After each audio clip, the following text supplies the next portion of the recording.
Kazakhstan is a large country located in Central Asia, bordering the largest country in the world, Russia, to its north, which will later on play an immense role in the conflict. Let's start from the very beginning.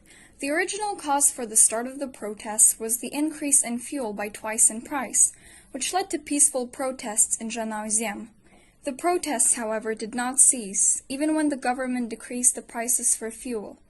They only turned into mass, violent protests spreading across the whole country, into the major cities such as Almaty. The reason for the protests, however, were not only the fuel prices.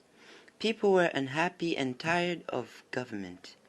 With their previous president, Nazarbayev, who ruled the country for 30 years since Kazakhstan's independence in 1991. In addition to that, the gaps between the rich and the poor did not decrease, but only did the opposite.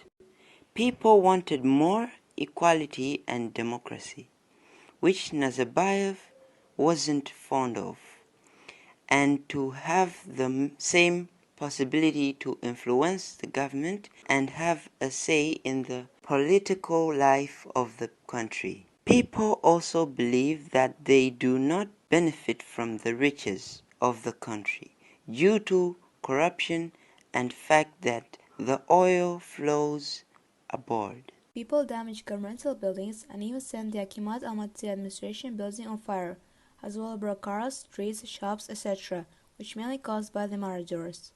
During the protests, the marauders were the people that took advantage of the protest in order to be able to rob shops, banks, etc. Tokayev, the current president of Kazakhstan since 2019, who has close ties with Nazarbayev as well as Russia and has similar ideas, did not meet the demands of the people and sent out the police to put an end to the protests. The command from the president wasn't clear and the police switched to the side of protesters. Different countries had different opinions on the protests. Ukraine, for instance, saw that Kazakhstan was in a similar situation as Ukraine in 2013 to 2014, where the people rebelled against their pro-Russian president Yanukovych and made him flee the country. The people had succeeded in the protests. They also believed that it was finally Kazakhstan's turn to fight dictatorship and gain their freedom. The EU and US had similar opinions and believed that what the Kazakh government was doing was a violation to human rights. Russia, on the other hand, had completely different opinions. They saw protesters and terrorists and didn't want the people to gain that they wanted, as it could ruin Kazakh-Russian relationship. Russia was for the government of Kazakhstan and even sent their troops to stop the so-called terrorists. They didn't want to lose an ally, as it could weaken their influence and decrease the already falling power and reputation of the Kremlin. They had also started spreading propaganda on the fact that it was the United States that provoked the protests in Kazakhstan.